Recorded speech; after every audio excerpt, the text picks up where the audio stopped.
Good afternoon. We're going to call the Transportation Committee meeting of Wednesday, March 13th to order at, that says 4:02 p.m. At this time, roll call, we have Alderwoman Rhonda Pendle-Charles. Here. And Alderman Savage. Present. Present. So we have quorum. We also have Alderwoman Tierney with us today. Thank you for coming. This time I will take a motion for approval of the agenda. So moved. Second. All in favor? Aye. Aye. Any opposed? No. I'll also take a motion for approval of minutes from 2/14/24. So moved. Second? I'll second that. All in favor, say aye. Aye. Aye. Right. Minutes approved. On to our agenda, we have general discussion, ID 1124, Transportation Board updates. Kurt Riegel, Chairman. Welcome, Kurt. It was the January meeting, I wasn't at, not the February. Thank you. I'm Kurt Riegel, Chairman of the Transportation Board, and I have a succinct report for you. First of all, we completed and sent to you our recommendations concerning bicycle pathway improvements on the Naval Academy Bridge and one other crossing on that same configuration. And together with our recommendation that you craft, since you discussed it in your last meeting of the Transportation Committee, that you craft a similar resolution to state the preference of the City of Annapolis to the state as they proceed on this project.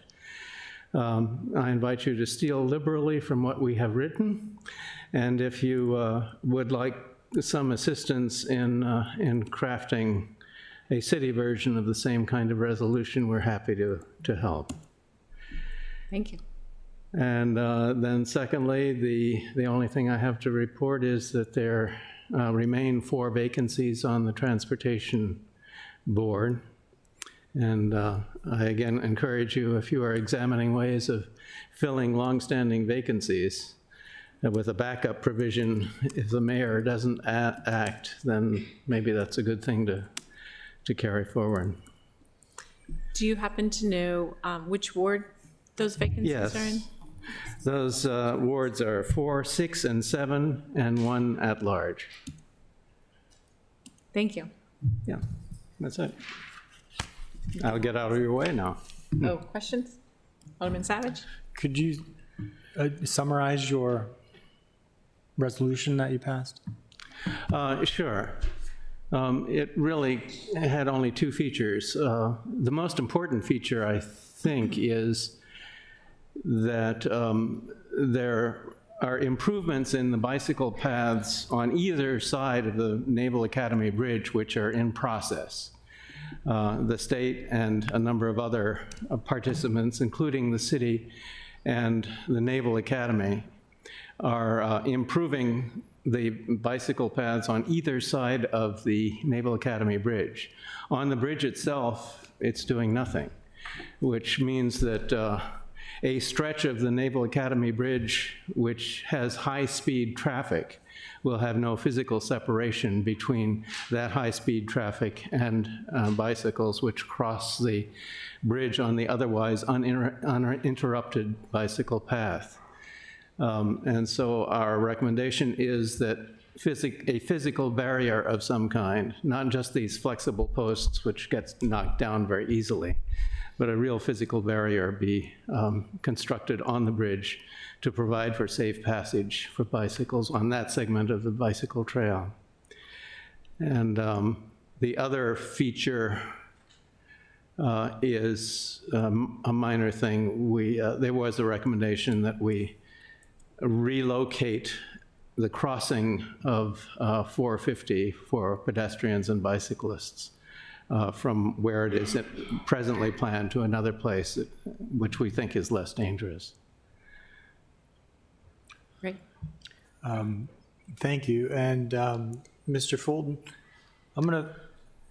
first of all, I'm sorry to hear we won't have you with us for too much longer. It's been good working with you.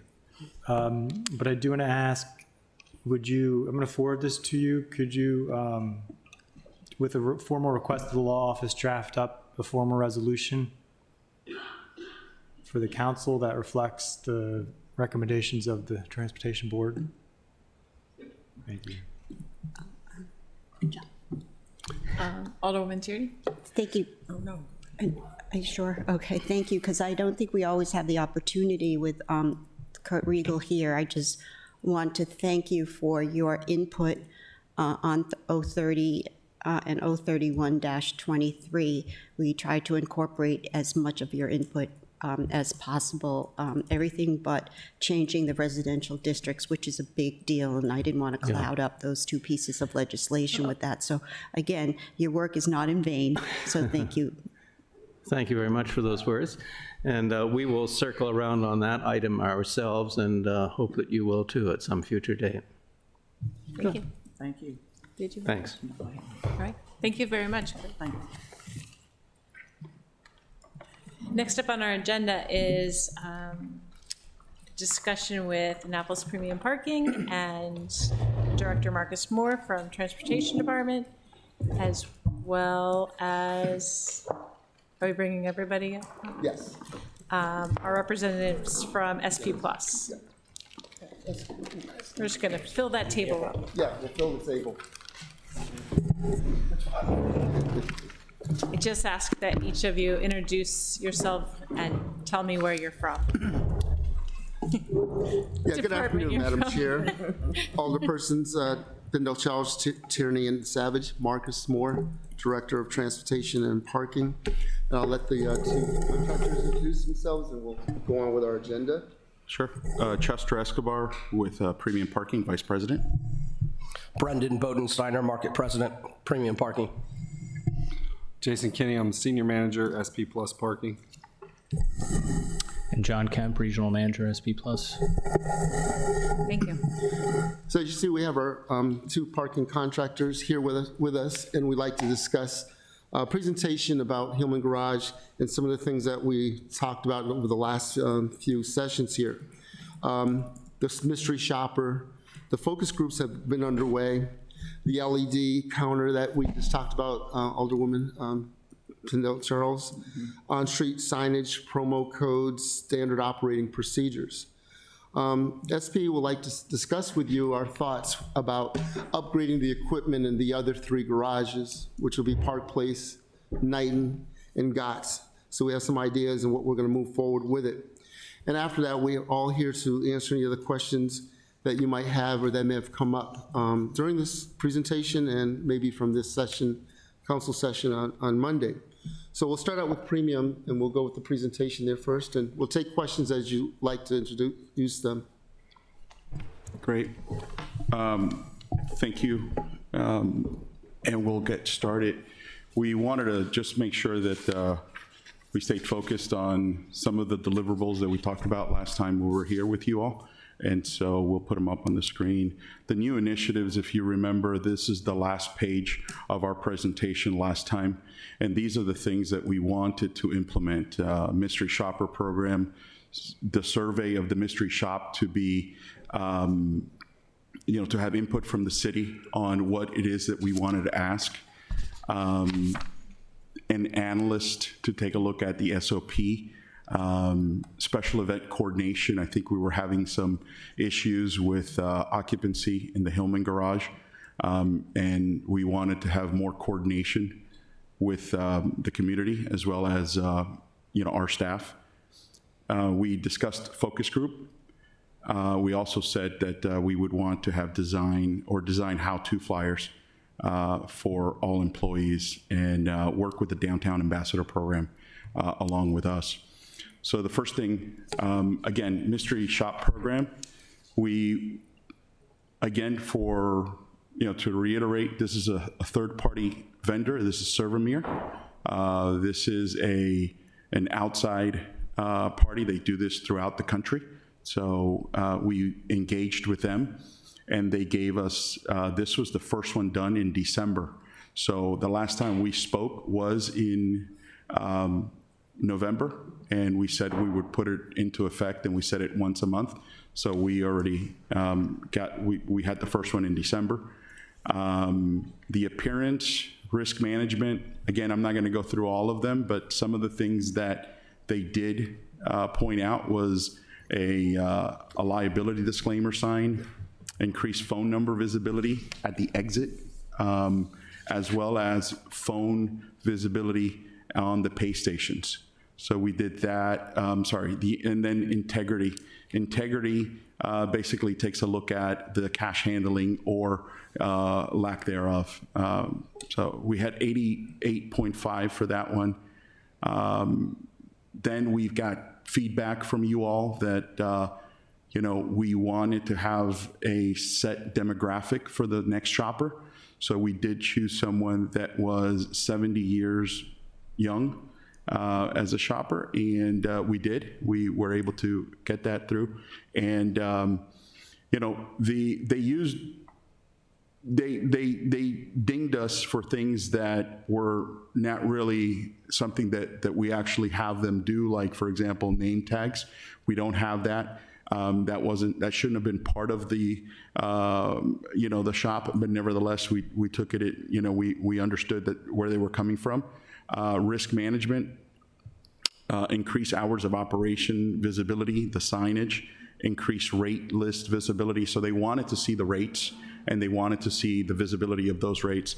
So we try to address all of those issues. And just to let you know, when we get this shopper done, it comes in an email that is simultaneously sent to the city, Marcus. So we all get it at the same time. Next.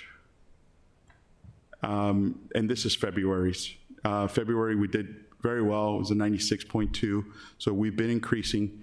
We just got another one today. We haven't looked at it, but the one that we got today was less than 96. It was 80, 85, and they pointed out some things as well. So this was, an over 50-year-old individual, and we have the details on this so that we can make it available to you all as well. We just didn't want to take everybody's time, but nonetheless, we implemented it right away, and we got it moving. I think we've already gotten some value out of it just by putting it. A lot of requests to have more signage and our phone number readily displayed. Any questions on that before we go to the next one? Okay. The other part of it was a standard operating procedure, something that we have been working on. We do have a draft that is ready to be sent out, but everybody, we've taken a long time to get it done because we wanted to make sure that we encompass all of the procedures. And one of the things that we are going to amend to it is towing procedures and regulations.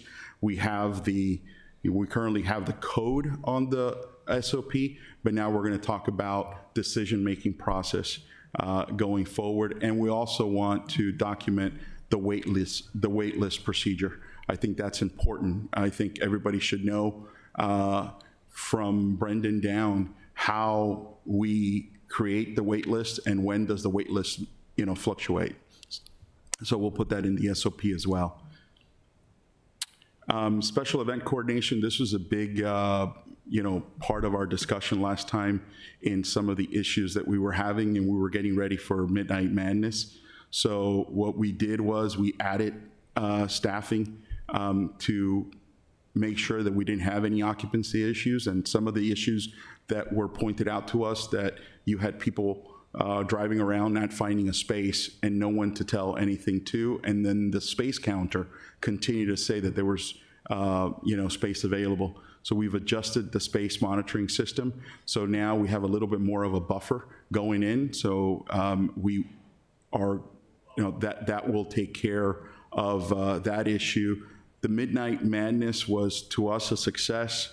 We only closed for about an hour after we got this, and then we opened it back up, and it was a free-flowing throughout the event. It was great. We were down there with an outreach of our own, handing out flyers to everybody and meeting them in person. I was here, personally to greet them as well. I think we met right before, the event. Along with that, we have partnered up with Restaurant Week. If you saw any of their advertising, you saw, easy way to park with premium. So we helped out with that, but we also leaned on them to have our flyers, be given out by their ambassadors. And I think that went a long way. Holiday parking and employee parking announcements was important to us. And then Park Shop and Dine program was something that we also partnered up with them as well. Just added communication overall.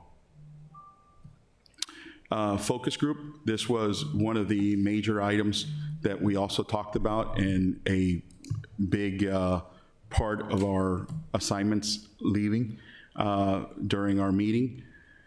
So these are the 9 individuals that were created. This group was created. 6 of them from 6 different wards. So you have residents represented. You have a retail employee, hospitality employee, and then you have a local business owner. So it's a well-represented group of individuals. The first phase of the focus group was 2 sessions that we've already hosted, and it was discovery. This is the post-it type of sessions where nothing is defended or nothing is off limits. We allowed each member to speak their mind and tell us what were their experiences. And so we got a lot of feedback for that. Then the next phase of it is the workshop phase, which is now where we start gathering the concerns that they brought up. We also bring in the concerns that have already been brought up in the past. So we're not ignoring that. It's not like we're ignoring the historical part of these issues. If they didn't bring it up, it's not as if we ignore it. So I just want to make that very clear, that now that we move into the workshop part of it, we tell them these are some of the things we were already working on, and we're going to take that on during the workshop. The workshop is basically identifying the areas of concern along with our product team to try to combine them together and coming up with solutions, getting their buy-in on the solutions before we move to the last part of it, the last phase, which is the rollout and feedback. That's when we actually, before it goes to the public, we actually allow these individuals to try out whatever it is, whatever improvement that we have deemed to be appropriate. They try it out before it goes out to the general public. And that's where we're at. We're hoping to have the next workshop meeting either the 26th or 4/2. The reason why there's a lapse there between now and then is because we have our folks working on some of these already, so they can have an update for them. And that's it for that. These are the items that were brought up during the first discussion. A lot of the items that we have discussed already, but ease of use, older users, focus instructions. In other words, don't make it so simple. Understand what the demographics are here, and put signage that allows them to follow along better. Free 2-hour procedures in the garage. 2 comments on that, and that's the ease of use of that program. Folks brought up no options for 30 minutes, Park Mobile password issues and the long process, 2 mentions on that. Encourage QR code. So a lot of folks did not know that they could use QR codes, even though it's one of our mostly the biggest payment usage that we have. Better signage, again, came up many times. Accessibility concerns. was brought up in the first session, but that particular member had not visited the Hillman Garage. So between the first and the second session, she did go to the garage with her granddaughter, which has disability issues, and they actually gave us really good reviews on the accessibility. So that was a non-issue, but we wanted to bring it up to your attention either way. Promo code usage issues as well, and then lack of communication when we rolled this out. So that was a comment more than anything else about we should have had this sooner than later. In the session 2, we had more enforcement data, so they would like more enforcement data, especially in their neighborhoods. They would like to know, how many tickets were issued and so forth. So that's something that we're going to attack. They wanted to know how decisions are made with the city, Medco, and Premium.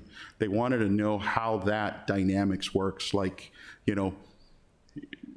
do you have any say in this? And who's Medco? Who's who's Amber? So that's very telling. So that's something that we're going to discuss with them as well.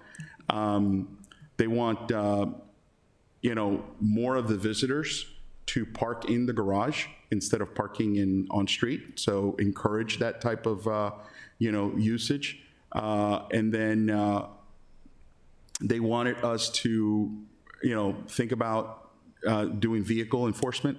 Right now we do everything is walking enforcement, so they wanted us to have that in the future. And then signage confusion with Park Mobile and Premium on street. So if you go to on street, you have the Park Mobile is the predominant way of usage, but then at the bottom we have Premium as a operated by, and that created a lot of confusion. We're going to bring some of this back. We're going to talk to the city and go from there. So I think pretty good information. And then to this, we amend things that we have not, that weren't brought up, but we know are still pending.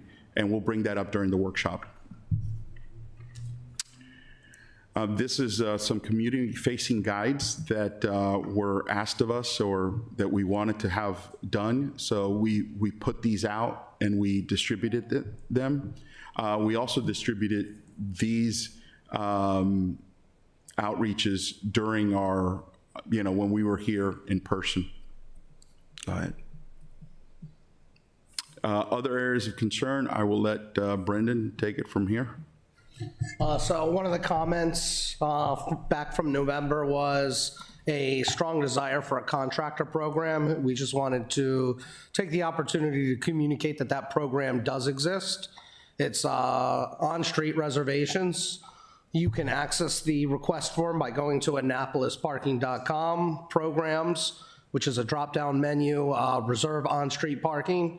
You'll choose District 1 or 2 if it's in the concession area, 3, 4, 5 if it is outside the concession area. The intended use for this is for vehicles, trailers, anything that is registered with MVA, DMV. This would not be good for dumpsters, porta potties, storing attic stock or materials. Pricing is $25 or $35 per space per day, and that depends on whether it's a metered space or an unmetered space.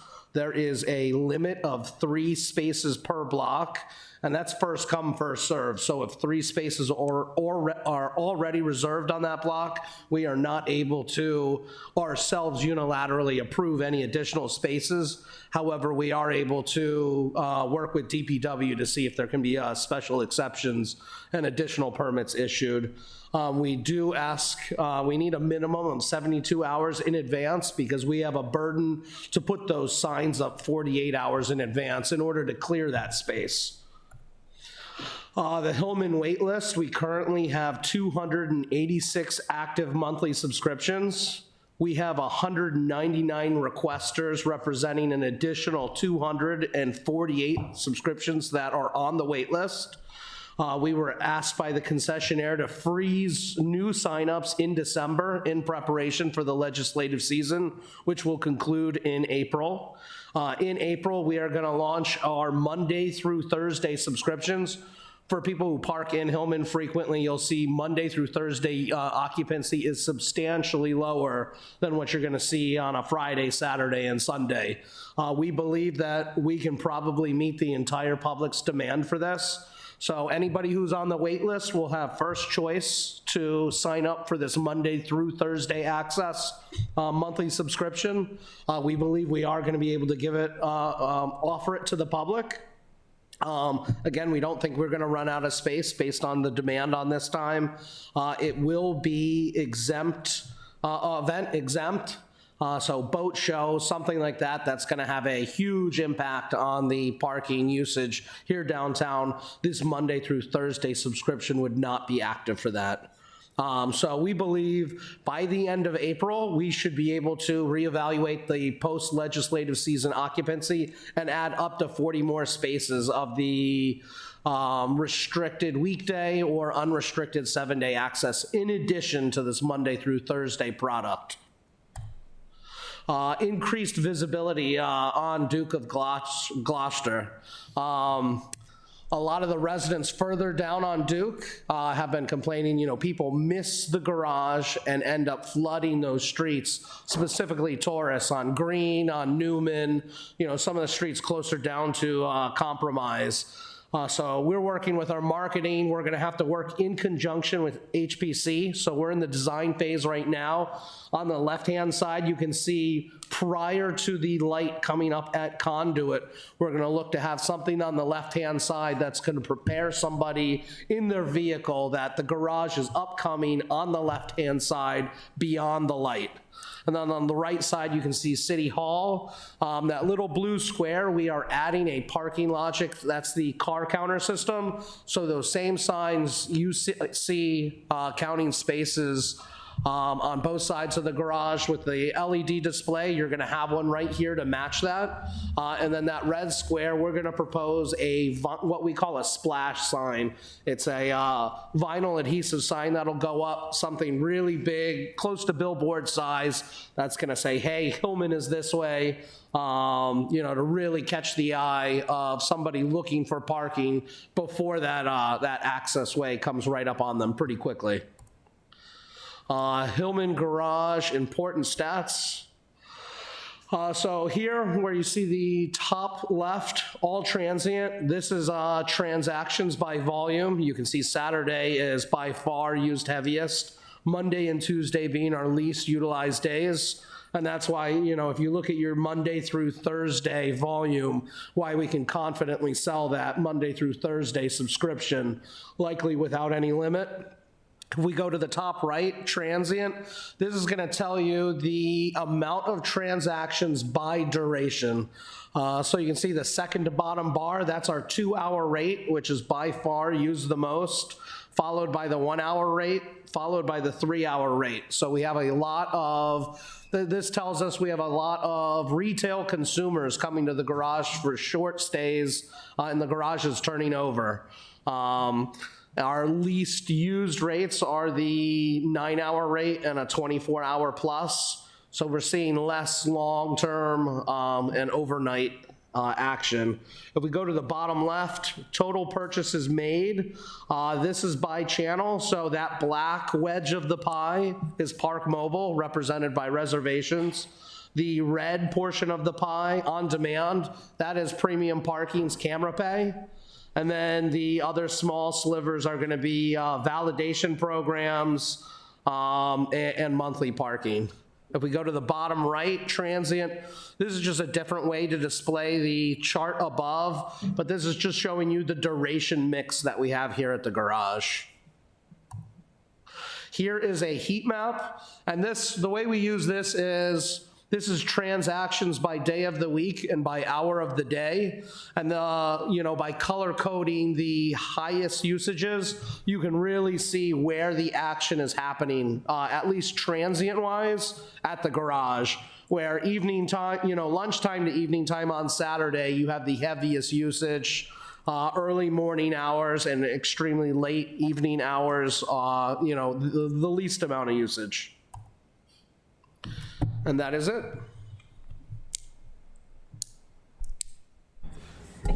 Do you have any questions for us for this part? I can send this to you, so I'm taking some pictures.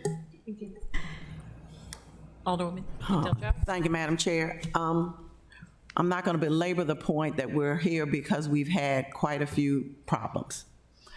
And many of those, from what I can see, centers around customer service or how people see what's being delivered to the customer. And so I'm going to focus here on the focus groups. I have a couple of questions about that. Number one, what you had 9, 6 out of 8 you indicated were represented by wards. Can you tell me what wards weren't represented? I'm pretty sure you said 6 out of 8. Correct me if I'm wrong. Yes. I don't have the list. I don't know if you have the list of the, Which wards are represented? are not represented. Yeah. I believe that off the top of my head, I believe it's 5 and 6. We're not. I'll double check and I Okay. can get that to you. Okay. The other thing, was anybody on this focus group from the Transportation Board? No. I think that would be extremely helpful, and I'll get to that in a minute. I like the idea of the focus group, but I think it needs to be expanded to, I'm going to call it a revolving themed focus groups. You may want to have a small focus group that focuses on some area, or you may want to have them for a certain duration, or you may want to have them themed. You may want to ask those who may be in town, and I'm just going to use the Naval Academy as an example, for a longer period of time, say for a couple of months, to serve on maybe a spot focus group. So there may be some revolving, some themes, some rotating focus groups, because what I'm getting at is you really need to cover every area of, I'll call it dispute, and every area of the city. And so I would say you might want to increase the number for some things, not to the point of being unwieldy, but to the point of being manageable. So you may want to think of a whole lot of different kinds of focus groups: smaller, medium, larger, duration, themed, and definitely for each one of those focus groups, somebody who's on that transportation board, because that's that's where we get the feedback in those meetings as well. And so it would not be a bad idea to have one of our alderpersons, say for instance Ward 1, to serve on a focus group. And I'm just throwing that out there Throw it out as an there. example. But no, really, because that way we even get to see and hear in real time what's going on. So I'm focusing on customer service, because that seems to be the crux of it all. Those who utilize it the most or impacted the most should be asked to be on these focus groups. I'm not disputing your 85, 90, 95, 98 percentages, but it may look a bit different, just a bit, if you had more of a variety. Does that make sense? Yes, absolutely. All good comments. Yep. Okay, I would really stress that a lot. Thank you. Is that it? That's it. Alderman Savage? Thank you, Madam Chair. Thank you. It's clear I'm glad that you've taken what I think we've said in the public as I've said to heart, and you're making steps to a number of steps to improve. So thank you for that. So my questions, I guess, are follow-up from last time. You presented a lot of great information. I just saw 2 things that I believe you said you would get back to me on, which I did not see included. So just wondering if you could at some point follow up with me on that. One was, I asked about the violator rate, which is those that I think refused to pay or did not pay, and those that overstayed their estimate. I believe last time you said the rate was 2.5%. And you just, I think you told me you'd give me some data points and trends as far, because what I'm curious about is if over time we see that rate hopefully going down, right? So if you have any kind of analysis on that, I think that'd be interesting. We can get that. That was, our, we did mishap. We'll get it done to you. Yeah, no problem. The other thing was, and I think you said you may be addressing this within the focus group, but you said you were going to have your tech person get back to us as far as whether or not you can use your plate readers for the 2-hour free program. So is that something you're going to be looking into as a part of the focus Yes, group? Okay. that now goes into the workshop part of this. Gotcha. And this is information that we've gathered from you all. Yeah. So you don't have to be in the focus group for us to take some of this on. What's important to us is that before we roll out any new ideas or initiatives, that it's being vetted by your residents and your users instead of us rolling it out and hoping that it works out. That's what the focus group is supposed to be there for, to be in a sandbox and be able to tell us, okay, this is working or this is not working. Yeah, great. Yeah. Thank you. I have one follow-up. Yes, ma'am. One follow-up too. I would not adjust or stop these focus groups until the majority of the problems that we're seeing or hearing are resolved. I would keep them going for because we've had these issues for a while. So that should be equivalent to when the focus groups start. If the issue's been going on for a year, the focus group should go on for a year. Does that Yeah. make sense? It does to a certain extent. The only comment that I would have for you is that a focus group is supposed to have a beginning and an end so that we can move on. This is not an advisory committee. You all are an advisory committee. So this is a focus group. We're taking time away from their families for them to meet with us at 5 p.m. So I want to be respectful of their time. So I think that what I wanted to do is I wanted to have 3 different distinct sessions with this group: a discovery, a workshop, and then feedback and rollout, so that I can get these folks back in. If we then need to have another, focus group, I would definitely, I think that makes sense. But there is a difference between a focus group and an advisory committee. You're mentioning more of an advisory committee that I think is also a good idea, but that's a long-term commitment to that. But we're always here to be able to answer those questions and give you updates. That goes back to what I said before about revolving. If you have revolving focus groups, you're only talking about the 3 areas you're saying for whatever duration of time. So no, I'm not saying anything long-term. I'm saying, but if you have a revolving and theme focus groups, then it should continue on some sort of theme that seems to be problematic, is what I'm saying. But no, I'm not suggesting an advisory group at all. Okay, all right. Okay. Perfect, thank you. And just one point of clarification. Those mystery shops are not focus group related. Okay. Those are individuals that were hired directly by Servimir. We don't know who they are. They're anonymous to us, but they are residents from here because we're not going to have somebody drive down 2 hours to do that shop. So they are from your constituents. Okay, fine. Thank you again. Thank you, yes. And I will add to that, I had made the suggestion that the focus groups be people separate from some of those that we've heard testimony from, because I felt like it expanded our reach and went outside of a core group of people that had given us testimony, had given us information on petitions that they had done and whatnot, so that we also heard from a different group of people. And I think that the focus group really, Hillary Raftovich was involved in selecting and doing some outreach to find people that wanted to serve instead of going with people that were coming to us. And I think that helped kind of even the playing field on that, if so to speak.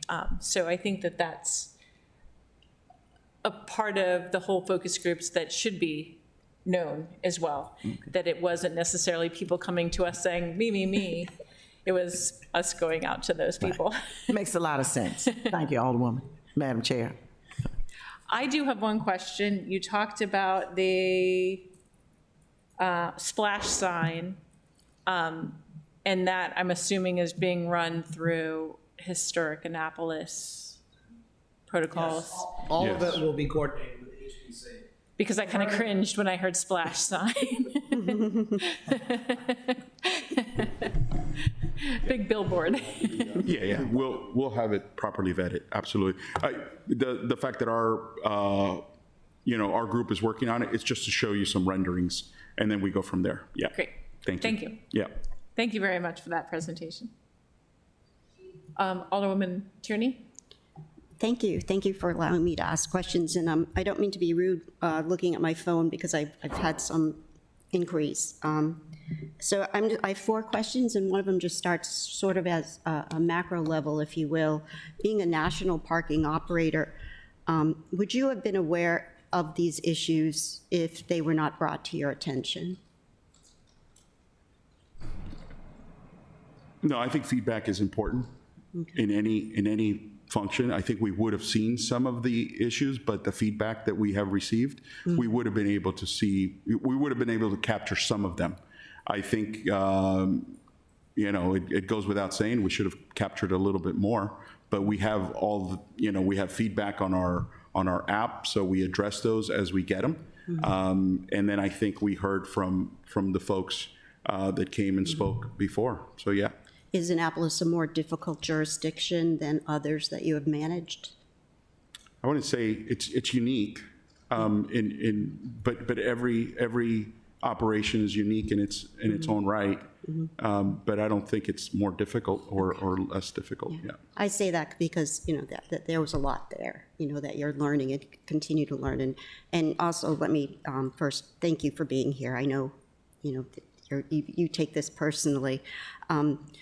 My second question was, again, I'm asked this all the time, is what is the best way to communicate with you that they get an answer? That is, the email is what I'm telling them. Yes, so we have emails for Mary locally. We also have an Annapolis email that they can go online and give us their feedback. Brendan, I don't know if you want to add to that. I think most of District 1 and 2 has my email as well now. So I have open communication with anybody who reaches out to me.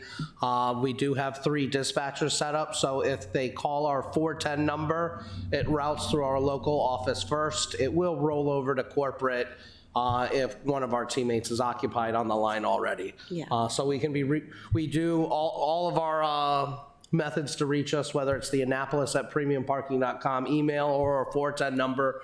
We do encourage all communication to reach the local line before, rolling over to corporate. So what role does your office on Cathedral Avenue offer in customer service? So we've got the dispatchers who are handling the phones. They will then relay anything that they need to the team in the field.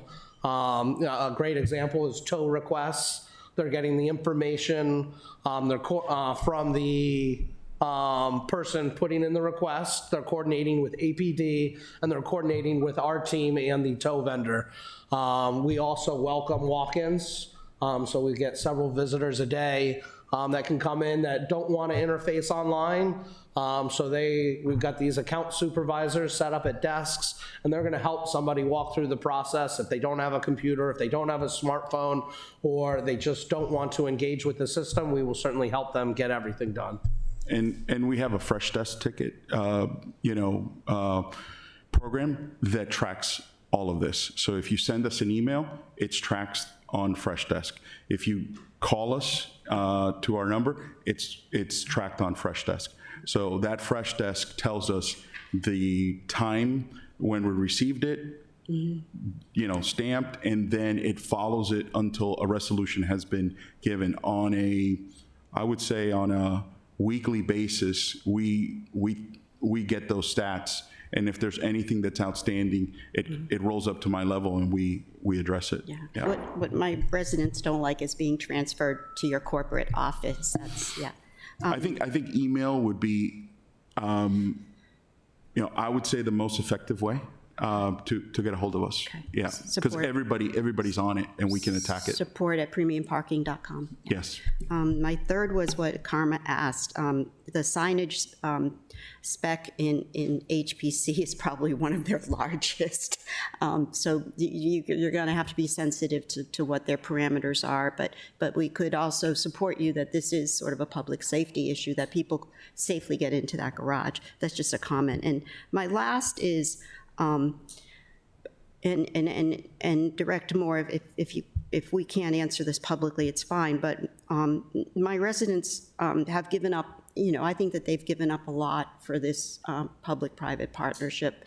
And the most important or the most integral part of that is the Hillman Garage, if you will. And so the information you presented, I mean, it doesn't seem like there's any sort of proration or linear relationship, and it just seems a little bit irregular. So how will you be monitoring the usage and those usage patterns and balance the garage pricing to provide, value, to provide customer service without losing sight of customer service. But also, I have to be careful saying this because I don't want the public to misinterpret this, because it is such an integral part of the public-private partnership to support the infrastructure project at City Dock. How will you evaluate this to optimize revenue? Yeah, that's a really good question, Alderwoman Tierney. Yeah, after this first year, we've been open 9 months, June 14th. Taking fares July 1, we had the grace period and all. So we'll be meeting with, all the stakeholders, Medco, Amber Infrastructure, our finance group within the city, and of course Premium, to take a look at what we've done, how we've done it, and what is the outcome, look towards the waterfall.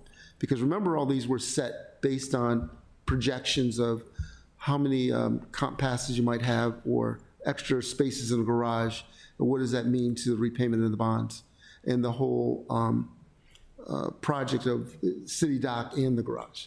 So yeah, that would be something of kind of the behind the scenes right now, but we can take a look at it towards the end of this 1 year to see how we look. Because right now, I think we're coming in as projected, so there will be a team that can kind of look at that, which would include the city.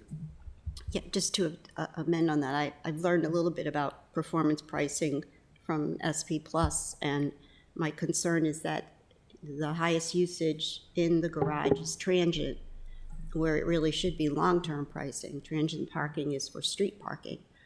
So I just, I'm not by any means an expert, but I just think that there's something skewed there, perhaps, that has to be evaluated, and I trust that you'll be able, to do that and watch it carefully, so. We definitely will. Thank you very much. Thank you. Thank you. So what we're gonna do is switch seats. I'm gonna have you guys over, they don't unplug and plug in on there. So you can stay up front because we have questions. Okay. Yeah, we're gonna play Musical chairs. musical chairs here, but we'll all Sing. stay up front. It's interesting questions. While you guys are playing musical chairs, I also wanted to point out that in our audience, I know that we have several residents. I appreciate you all coming to listen to the presentations. And please feel free to send comments through the online portal, comments, questions, and encourage your fellow residents to do the same.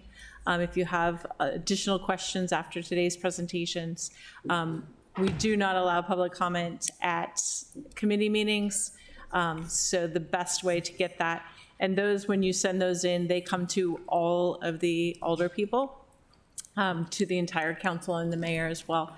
So be sure that everybody is reading those comments that you've sent in through that portal. Thank you. Now you guys are set? Oh, almost.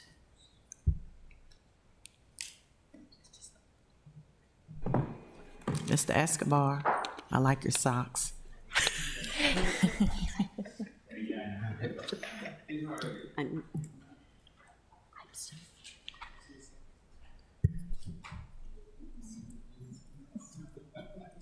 Should we turn on the Jeopardy music?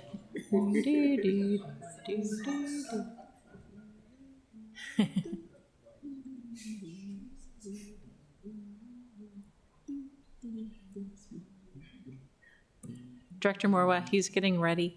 Do we have any update on the microtransit pilot? We do. Okay, we're you Yes, gonna wait till the end and Yeah, wait make a till I big put candy splash? in my mouth, yes. We are currently doing training with our operations staff, dispatchers, and superintendent. And we really should be ready to start rolling some tests out in the next 45 days or so. Our first thought is that we would have something on the street by maybe May. Training is moving right along, but mainly the back office, loading the software and the like, and getting all the tablets set up and stuff. But we're making progress. Great, thank you. Okay, thanks for having us. We wanted to provide an update on parking equipment in the other facilities, the other city-owned and partially owned assets. So we have begun, we're at the very beginning of the installation process at Park Place Garage. So in that particular case, it'll be a gateless environment. And we will have an alternative form of payment near one of the elevator landings at the street level for folks to pay, but it'll be very similar to where you're seeing the technology go everywhere else. So folks will be able to, there'll be cameras at all the entrances and exits. Users will be able to use their mobile device to pay, or a kiosk near where the elevators let off at the ground level. And so I think we're finalizing our discussions and debates, if you will, about how we ought to approach GOTS and Knighton Garage. So in that case, we can take that same path, and that's a similar path to what the user finds at the Hillman Garage, and that's known as an on-demand model, right? As I'm sure you've gathered, where you're choosing an amount of time up front, and you can have the ability to extend that time if that isn't providing enough time for whatever you're in town doing. That enables the possibility of an alternative payment device vis-a-vis a kiosk, if you will. Whereas a digital ticket environment, so garages as they currently stand, where you're entering a lane and you're held at a gate until you pull a ticket, and then you're held at a gate upon exit until you insert a paid ticket, a validated ticket. In a digital ticket environment where there aren't gates, there's not an integration there for a hard asset alternate payment device. So you can have a combination of those things, which can be clunky a little bit, but nevertheless, we're finalizing our debate as to which direction to head there at those two, whether it be digital ticket or on demand. Of course, with the digital ticket environment, you are paying for the amount of time you've parked, right? Whereas in an on-demand environment, you're choosing upfront, I'm going to be here for 2 hours, and if I'm here for more than 2 hours, I could be cited with a violation, right? As opposed to a digital ticket environment where I enter at a certain time, I exit at a certain time, that duration falls into a rate band for which I am charged. Of course, if I were to ignore all of that and enter and exit without interacting at all, that would beget a citation. So there's pros and cons to both, particularly when you fold in the variable of an alternate payment device, an alternative to the phone, that is. In cases for monthly parkers, as you've seen, you've got license plates acting as the credential. Your mobile device, in the event you're in a different vehicle, acts just like an access card, whereas it's, that is your alternate. If Jason here were not a monthly parker, but I was in his vehicle, I could use my access card, if you will, to enter and exit the garage like any monthly parker could in a traditional environment. with an access card. Validations work the same in both cases. So validations, whether these are the residential 2-hour validations, employer validations, park, shop, and dines, in all cases, there's a QR code unique to that validation. In the case of the resident, it would be unique to each resident, just as residents come in today and get validation tickets for so they can exit any of the city garages that we manage. Once in place, we would set them up with a unique validation QR code, so it would be unique to me and different from his, so to speak, but applies the same logic that's found in code, and that's providing up to 2 hours free in any of these 3 facilities each day. If for some reason they didn't have that, that's a QR code that we can print out for them or email to them, and it also comes with a 4-digit code that is again unique from each one. So in the event that I don't have the code, the QR to scan, I can type in the 4-digit code, which should be relatively easy to manage. I think we've decided that we're going to make this renewable annually. So we won't necessarily have to tie this to the fiscal year, but rather if you can demonstrate that you're a resident of Annapolis and you would therefore have gotten validation tickets to exit the garages as you would today, you'll get a validation QR code that'll be good for a year, a calendar year from that point at which you've come in to seek that 2 hours. We can shorten that duration or lengthen it. I don't know that I would lengthen it, but we can shorten that duration. If that's not something that the city seems to think it fits the need, but nevertheless. So that's a validation. So validations for employers, park, shop, and dines. Again, they would have a QR that is unique to that establishment. And for vendors who use the heavy users of the park, shop, and dine, they would then establish a record of use, which we could then bill for at the at the rate prescribed by code. When a user there's some customer flows up here, and again, this is something we can provide to the committee and anybody who seeks to take a look, but it's a similar user flow that you're probably seeing elsewhere, in that you either text a code to a phone number, scan a QR. Again, these are for transient users. Monthly parkers are enabled to be in and out, to get in and out with a plate or their mobile device. You'll pick a duration of time if on demand is the route to go, or you will set up a payment. You'll set up payment credentials to be charged for when you exit, if digital ticket is the route chosen, right? If you have a validation, you can see off to the right there, you'll have an opportunity to extend your parking for an on-demand type session, or the blue button below is what you would tap in order to apply a validation. And validations work in either an on-demand scenario or a digital ticket scenario. Now, with an on-demand setup and a kiosk acting as the alternate payment device, we would just have to make sure we translate the validation parameters, if you will, into the kiosk for that respective location, GOTS, Knighton, or Park Place. Let's see if there was more here I wanted to review. I mean, gates are still an option, of course, but I think the temperature we're sensing in general is that gateless is the preferred path. So then it's just a matter of determining whether digital ticket, again, paying for the amount of time that I'm in the garage, is the preferred route over an on-demand model where I'm selecting an amount of time up front. And I would just remind that the one limitation with the digital ticket is, in a gateless environment, is that it is not integrated with a kiosk, a standalone payment device for those users who truly do not wish to use their phone as a method of payment, but would rather use a credit card.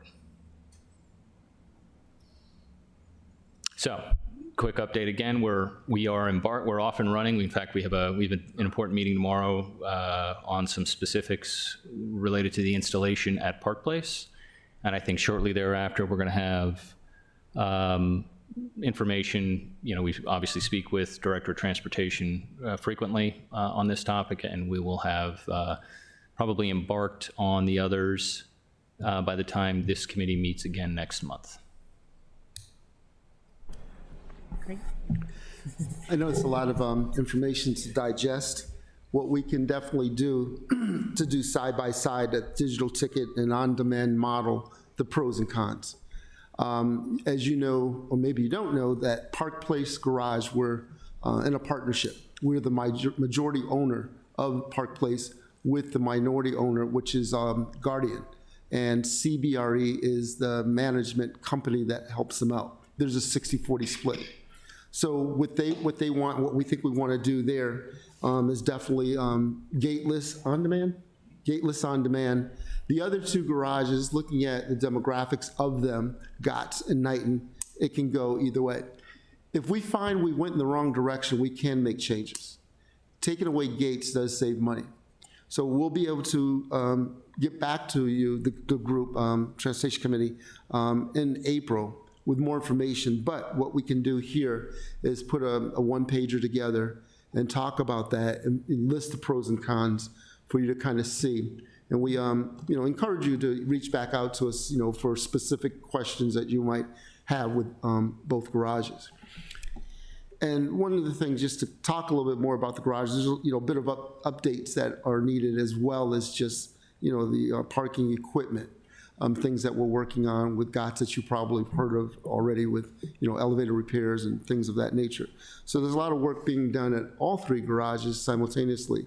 But this is something that's long overdue, and that SP through John Kemp has brought to our attention a bit. It just kind of got folded into everything else, and we're bringing it back up to make it more of a priority that it deserves. I have a couple of questions for you, and then I'll open it up to my colleagues, if you don't mind. I just have one. You just have one. So my understanding is you're trying to decide between the on-demand or digital. Hillman has on-demand, because I go in and I choose how long I think I'm going to park. Yep. In Hillman, I have a kiosk, I have a QR code, and I have Park Mobile. If on-demand in Park Place, will I also have a kiosk, Yes. an SP Plus QR code, and Park Mobile? I don't know that we'll have Park Mobile. It's unnecessary. Okay, so we spend a year and a half teaching all of our residents how to use Park Mobile, and you use Park Mobile on the street, but now we're gonna move to garages where they don't use Park Mobile? Well, it doesn't use Park Mobile today. Right, okay. I feel like I feel the frustration of our residents because they don't know what they're doing. We spent, a year and a half teaching them to use Park Mobile for street parking and everything else, thinking that that was the direction we were going to for our garages.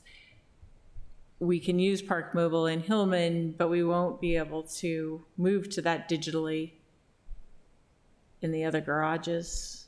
I will have to go back and look. I mean, I didn't really conceive of using Okay. of using All right. Park Mobile. I think that is probably one of the biggest complaints that I get from residents, is that they just don't know what to do. There are actually too many options, and sometimes we have to limit it down. So perhaps we can look at ways to streamline that a little bit more. Maybe we take away some of the options from Hillman. I don't want to say that because I haven't seen the finance, the financial implications of that. But that is one of our biggest complaints, is that there's so many options, they're so confused, they don't know what to do. In addition to that, I'm hearing that the QR code would do work for validations, and could we make a QR code work for validations in Hillman so that it's a little bit more streamlined than the 14-digit code that I have to put in, where it's per the person, not to the vehicle, is what I'm understanding. Because it doesn't, if I'm scanning my QR code, entering or exiting the garage in Park Place, and I can use the QR code, the 4-digit code given to me, QR code or 4-digit code given to me, can I do the same in Hillman? Can we make that transition? Sure, I mean, we'll definitely take some notes. We have some ideas on how to combat that with a promo code just as well. So I think they're both great technologies, and we can definitely take a look at it. But I think what you want us to get ahead is to continue to communicate with this group, just in case there's some synergies, absolutely. Right. I think that that would go a long way for our constituents to feel that we're not piling option upon option upon option, and we don't want them to give up coming down to any of the garages. And we're doing a big push, at least I'm doing a big push in my ward. Hey, if you're gonna stay a while, park up at the top, wander around. If you are only gonna stay a short time, come on down and stay closer. And those would go a long way in helping us push out parking. We want people to park. We want to make that waterfall. We want to make sure that the garages that we're putting all this money into are being utilized so that our residents have their spaces back, so that people feel more comfortable parking in a garage than on the street. That's my 2 cents. You had a question? Yeah, thank you, Madam Chair. Just one question. I heard you say that regarding users and expiration, and that does not comport with the city's fiscal year, is that correct? Yeah, but I think the idea here was to try and spread out the demand, if you will, the rush, instead of forcing residents to come in every June 26th in order to be able to park in a garage for 2 hours on July 1st and forward, when they naturally would come in anyway for validations at Knighton or Gotts or Park Place, whenever that occurs, for the first time after a new system's in place, rather than hand them validation tickets, we'll just set up the QR code and the validation for them at that point. And it would be good for, again, this is just as we sit here in the moment, it can be shortened or lengthened, however, the validity of it can be shortened or lengthened.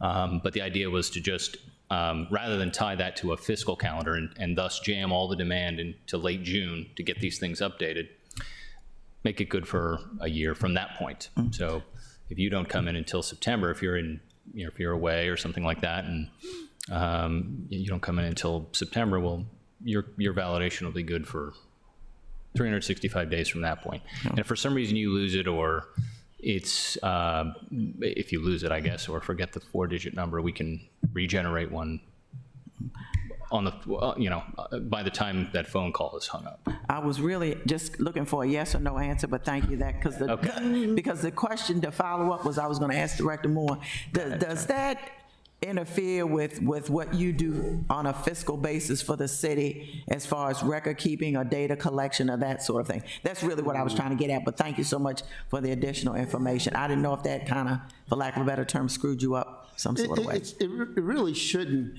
And one of the things that would help a resident, because if you're a snowbird and you got your other place you're going down to, maybe South Florida for the first 3 or 4 months, and you're using it for 9 months here. One of the things to kind of keep in mind with our ticketing that we have now, what happened was like somebody buying a weekly or monthly, it started on that Monday or the first of the month. And then folks getting their money the 3rd, 4th, 5th, or 6th. The first time you use it, it was when your 30 days for that monthly pass, bus pass starts. Kind of the same thing here, so there's not a loss. even though they may have gotten it on this day of September 24th and they went away for those 3 months, it's on them, but they figure out, they have more flexibility of using it there. We can definitely make sure and have conversation with the director of finance to make sure I'm not missing anything. But I think that is a plus. So as Mr. Kemp is saying, you don't have the rush of everybody around about the 25th, 26th of June to be ready for July 1. So if you spread them out a little bit, there's not a heavy burden, heavy load on all sides. People trying to get that same call into premium or SP or coming down into their office. So we'll look at the financial part of it and see. I don't think so, because it's just spread out in a different way. Okay, I think that's kind of how utility bills work as well. They're spread out over time as well. Everybody's not on the same cycle. But yeah, thank you so much both for those answers. Appreciate it. Thank you. Alderman Savage? Thank you, Madam Chair.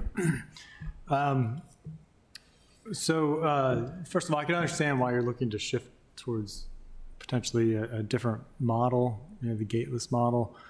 But I understand we've two different companies here who have your own business goals and priorities. And however, and I'm looking at Department of Transportation with some of this at this point.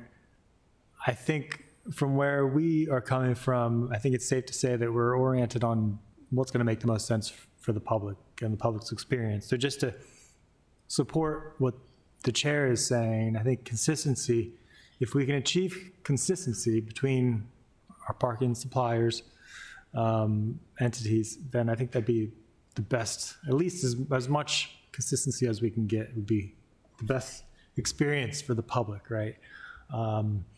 Because it can get confusing. And I'm sure there are other cities that have different models as well, but I think for ease of transition, it'd be great if we can get as much similarity. And if that means having one app that kind of unites both, if we can get to that point, and maybe that's something where in the future the city may want to just provide a unified app with two different suppliers, if that'd work, I don't even know. But I definitely want to just chime in for my support of that kind of idea. Thank you very much, Madam Chair. And it's actually to add on to your concern, and in preparation for this, I've done some research, and my numbers might be off, but there's about 70% of the United States population use these mobile apps, and it's a huge competitive market out there. It isn't just Park Mobile. I did not know there. There's Park Whiz, Park this, whatever. But one of the main objectives of these apps is in these surveys is, where do I park? How many spaces are there? I'm a millennial coming from New York City, and I want to know where to park.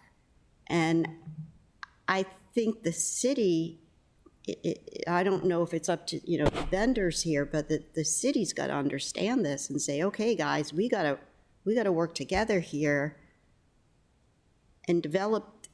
What is the best? I know I'm not being naive. There's not going to be just one app, but how do we optimize the apps that we are using so that it brings people to these garages?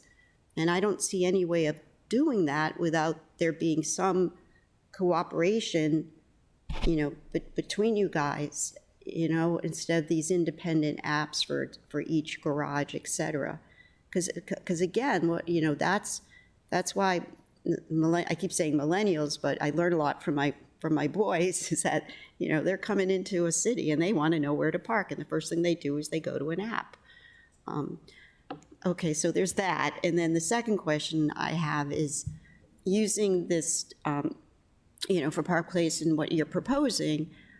Does it work like Park Mobile, where you add your payment information and you only have to do that once? Are you on? Like Park Mobile, you only have to do that once. Is it going to work that way? Yes, correct. You can do it. You can either set up an account, right, where you're going to include more vehicle information beyond your license plate, name, contact information, and what have you. Yeah. And then you can use it once as a transient, and then you'll have your account established, and it'll recognize that you are this person Yeah. and this license plate. Or you can check out as a guest, which is credit card, license plate. So, John, am I wrong in saying that, these apps are used for that reason as well, to find out where there is parking in a city? Or is it Which just- apps? I mean, the parking apps out there. I mean, is that, there's apps out there to tell visitors where to park, where garages are full, where they're not, and, where there's street parking, aren't there? Well, there's no app out there that could tell you where there's open space at any given point in time in the city of Annapolis. I mean, we have AnnapolisParking.com, which I would encourage anyone to use in order to find the complete list of locations that offer parking to the city, to patrons of the city, whether they're owned by the city, operated by us, Premium, or anybody else. All the comprehensive information is there. Okay, so that bingo bango, that's what I'm looking at. Right. Okay, how do we get people there? How do we get people there?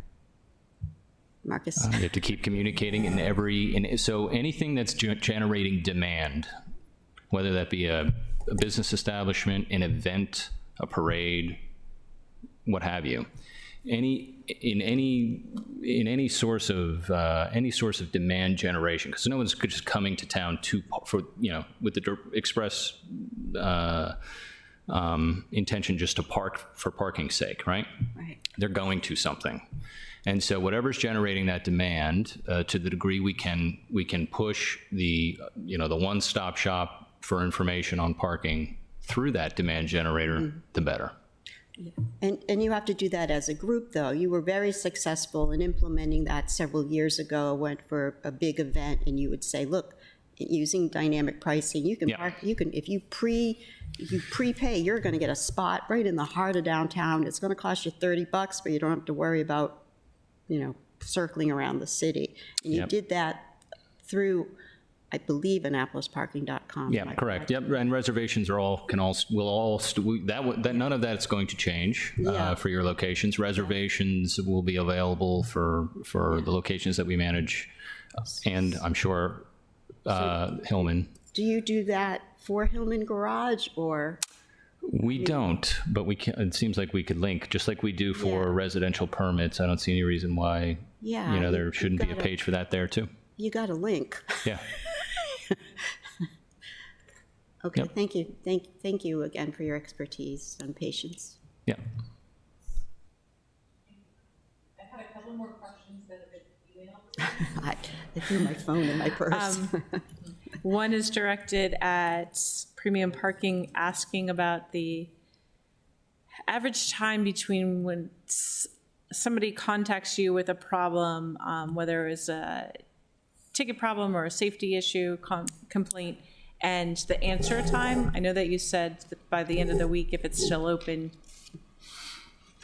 Yeah, so if it's an appeal for a citation that they received, we have to get back to them within 48 hours.